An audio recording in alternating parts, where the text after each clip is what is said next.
Hello friends, welcome back to Ramnath Korakkadai kitchen. எல்லோரும் எப்படி இருக்கீங்க? இன்றைக்கி நம்ம கிச்சனில் ஒரே ஒரு பொருள் மட்டும் இருந்தால் போதுங்க.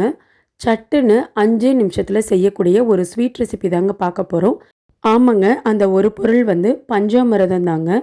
குழந்தைங்களுக்கு நம்ம பஞ்சாமிர்தம் அப்படியே கொடுத்தா சில குழந்தைகள் வேண்டாம்பாங்க. இந்த மாதிரி நம்ம கோதுமை மாவில் கலந்து போண்டாவாக செஞ்சு கொடுத்தோன்னா கண்டிப்பாக ரொம்ப விரும்பி சாப்பிடுவாங்க. வாங்க எப்படி செய்கிறதுன்னு நம்ம வீடியோக்குள்ளே போய் பார்க்கலாம். அதுக்கு ஒரு பாத்திரம் எடுத்திருக்கேங்க. 1 கப் அளவுக்கு கோதுமை மாவு எடுத்திருக்கேன். கோதுமை மாவுலேயே செஞ்சு கொடுங்க, அப்போ தான் ரொம்ப ஹெல்த்தியாகவும் இருக்கும், பசங்களும் ரொம்ப விரும்பி சாப்பிடுவாங்க.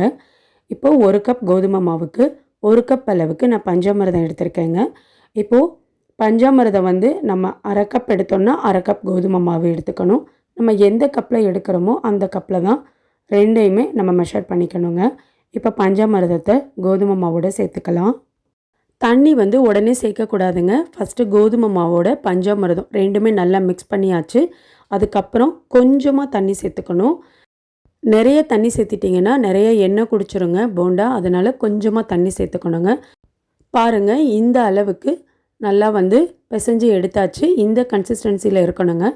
நீங்கள் கோதுமை மாவு பஞ்சாமிர்தம் ரெண்டையுமே இந்த அளவுக்கு நல்லா மிக்ஸ் பண்ணிவிட்டு நம்ம கையில் கொஞ்சம் எடுத்து மாவை கீழே விடும்போது இந்த மாதிரி நமக்கு கொஞ்சம் லூஸாக இருக்கணுங்க. இந்த கன்சிஸ்டன்சி கரெக்டாக இருக்கும்.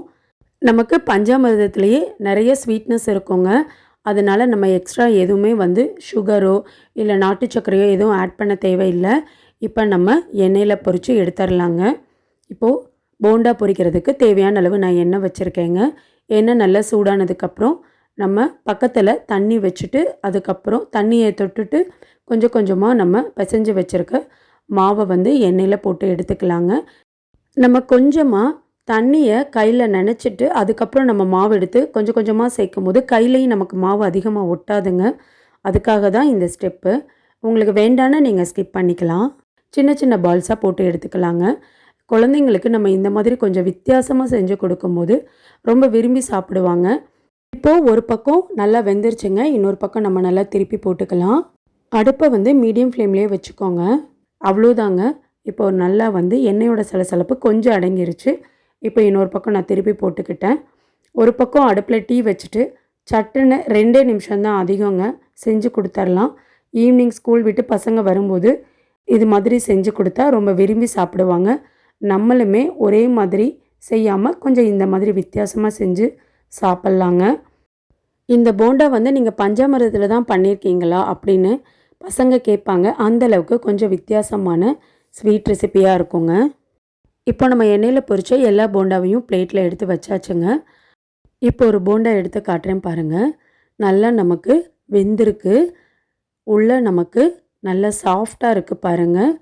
இந்த சாஃப்டான கோதுமை மாவு பஞ்சாமிர்த போண்டா கண்டிப்பாக நீங்களும் ட்ரை பண்ணி பாருங்கள். 5 நிமிஷத்தில் ரொம்ப குயிக்காக செஞ்சிடலாங்க. இதோட சுவையும் ரொம்ப சூப்பராக இருக்கும்.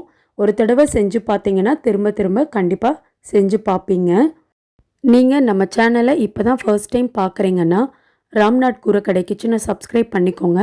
பக்கத்தில் இருக்க பெல் ஐக்கானை கிளிக் பண்ணிவிட்டு ஆல்ன்ற ஆப்ஷனை டிக் பண்ணிக்கோங்க. அப்போ தான் நான் போடுற புத்தம் புது ரெசிபிஸ் நோட்டிஃபிகேஷனில் உங்களுக்கு உடனுக்குடனே வரும். இந்த வீடியோ உங்களுக்கு பிடிச்சிருந்ததுன்னா லைக் பண்ணுங்கள்.